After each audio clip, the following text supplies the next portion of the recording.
inside of me. Girl, you know. I go make the darkness in the night start to glow. I could make your water pipe just start to flow. I go make you all right and never let go. Girl, it looks so naughty when you're walking. I say I got to wind on this thing.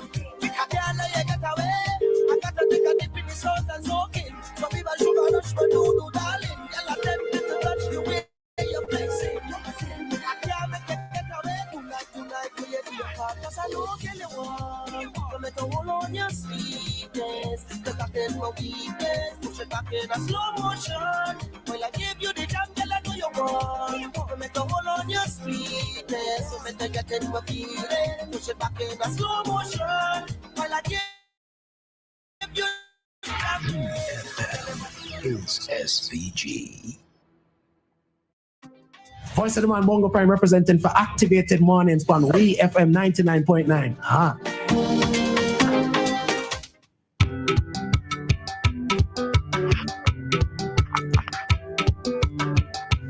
It is 7:45 and we are now in our next talk segment, and this time with Lyf Compton, who's going to give us his commentary. Good morning, Lyf. Good morning, ladies. How are you this morning? We're doing all right. How are you doing? I'm good. Okay. Lyf too. Oh, yes. I'm good. All right. Yeah. This morning, I'm a bit confused about the dual citizenship. Just do an election. So as third, I think 31 candidates submitted nomination papers and paying $500 to contest the general election. I said 31 because I think we have an independent in the form of Kenneth Kettles who will be contesting in West St. George. So the nominations were accepted. But what happened in the case of leader of the opposition,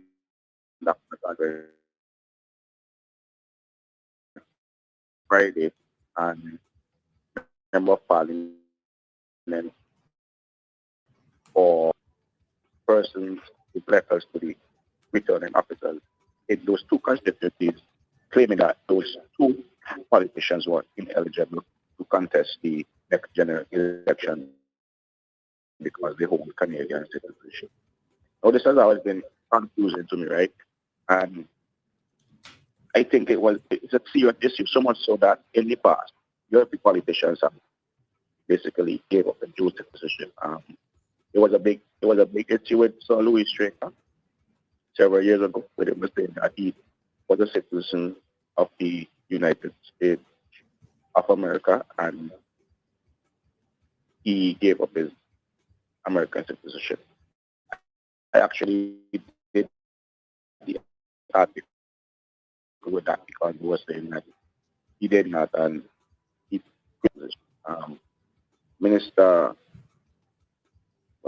former Minister of Finance, the former cause in parliamentary been dissolved, Camilo Gonzalez, he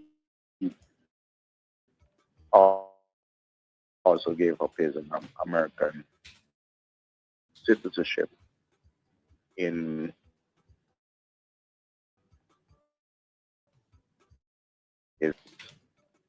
the now we see these documents being filed, and basically Dr. Price said that they were not successful. It is kind of confusing to me, right?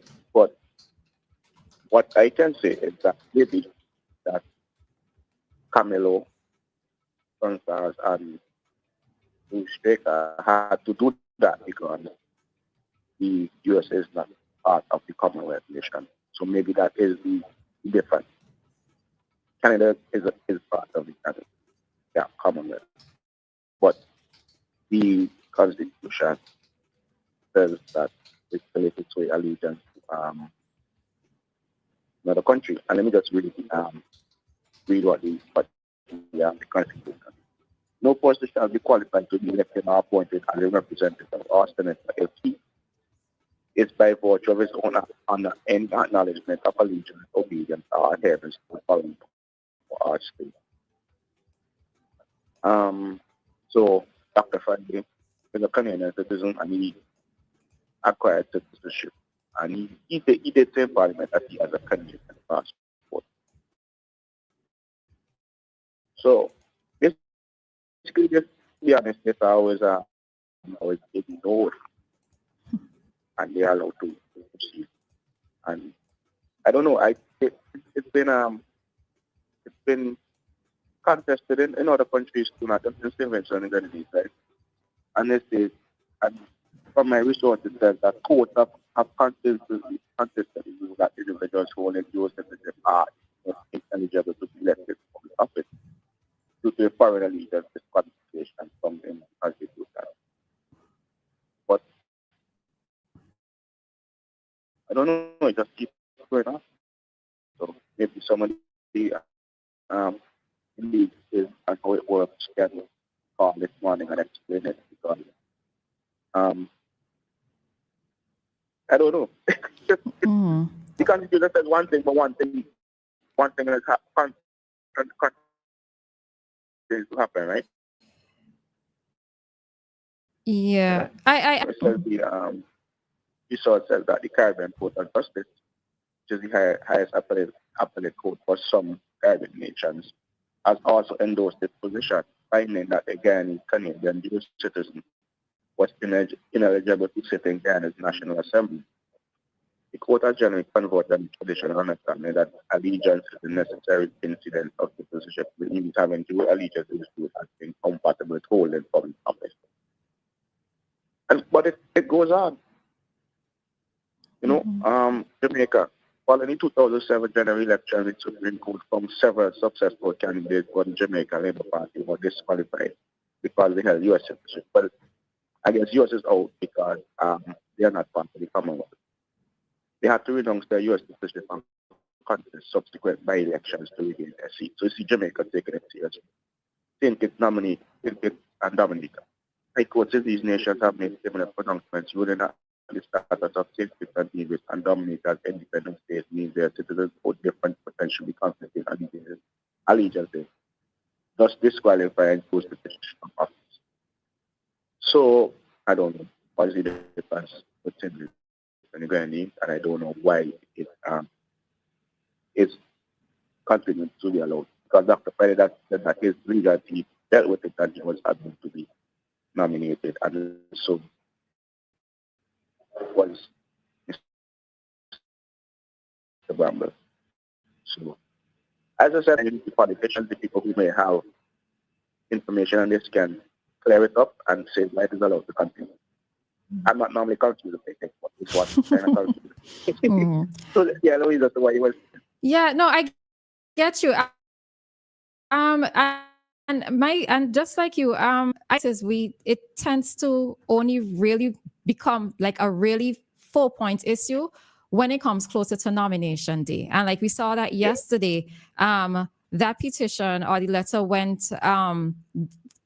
came to the attention of the media in terms of the persons who signed that petition. But it is something that really and truly does need to be addressed because, and I'm not sure if it's just because there's that clause with the Commonwealth citizens where somebody from a Commonwealth citizen can vote here, but is it a case where if they are a Commonwealth citizen, I could see that maybe that is what is the loophole that is being used, but something actually needs to be done about it because, something if we can have those of U.S. and other countries who have to renounce their citizenship, then shouldn't we have the same thing for even those who hold passports from Commonwealth countries? So, something really does need to be done about it. But I don't like the idea of it only coming to a serious forefront discussion when it comes time closer to nomination day. Yeah, and the thing is, right, in the looking at it from a layman's perspective, I'm not a lawyer. The Constitution seems pretty straightforward. It doesn't say, the part says, okay, if you're part of a Commonwealth country, that you can vote. And then the other part says that if you have dual citizenship, you're not supposed to take part in active politics. But then here we have it. Still going on. Yeah. And it's been going on for years. And as I said, why only during nomination day it comes up? It could be a topic throughout the whole 5 years. Mm-hmm. Not just a topic for me, but an actual position being taken or actual rewriting of that part of the law that needs to be addressed. Have it actually addressed before that point in time, because it's going to always be there. Yeah. So as I said, I don't know if the legal might explain it, because Dr. Friday has always, this is what his fourth attempt, and he's always had that citizenship. Mm-hmm. And he said, and it was said that he went to Canada using Canadian passport. It's not that he's not using it, and it's just happened. Yeah. And then, as we said, Mr. Bramble. So I don't know. Maybe someone could explain it. Maybe Dr. Thompson could explain it. Because I think at one point he held dual citizenship. I'm not sure. I'm actually not sure either. Mm-hmm. Yeah. Mm-hmm. Maybe they could explain that. I don't know. But that's my contribution. Okay. All right. Put a little pep in your voice. I don't know what happened to you this morning. No trouble here. Nobody. I just tired. Okay. All right. I hear you. Have a good one, Lyf. Mm-hmm.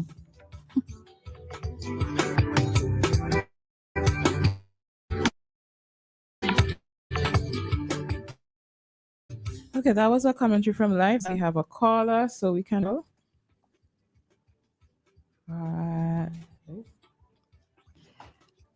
Hello? Hello, good morning. Good morning, ladies.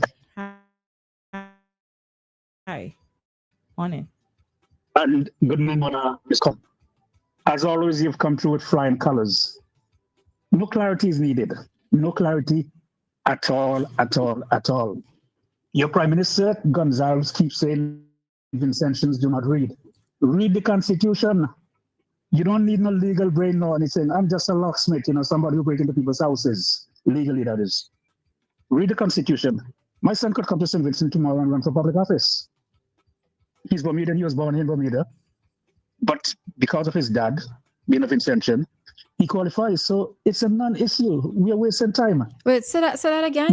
Your son could run for office here? Yes. I'm his father. I'm a Vincentian. And Bermuda is a what's the term Lyf used? Desperate allegiance to King Charles, just like St. Vincent. Something that is going to make some people scratch their heads.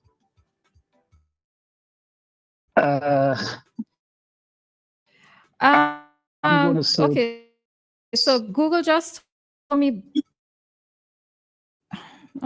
Bermuda is association. All right, Joshua, you just give me something there to scratch, and I have to read more on this. Yes, it's the same thing, but Bermuda sways allegiance to King Charles, just like St. Vincent. All right, I would answer it. Okay. What I'd love to see, we're talking about nomination. I would love to see a tie.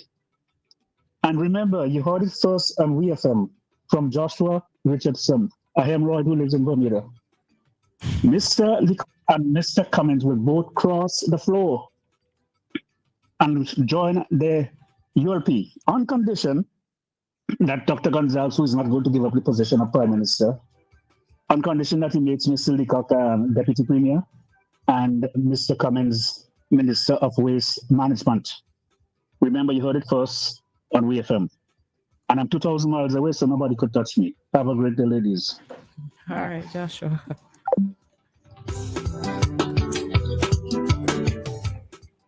As it relates to this topic of dual citizenship and politicians running for office when they have that, I don't have enough information on this to seek. Of course, I read what the Constitution says. I see what it says. But I don't have much legal things in my head at this moment to, decipher why the Constitution says something that we seem to understand, but we are seeing something different playing out for years. I don't know. Can't speak on that. But I guess I am thinking that this is up to the politicians themselves on both sides of the both parties and legal personnel. That's who I'm thinking about. And that's all that I could share with you on that. You have anything else to add, Roleza? If not, then we are going to head out of this talk segment. In a few minutes, we are going to have an interview we'll be conducting with the ODEM group. And yeah.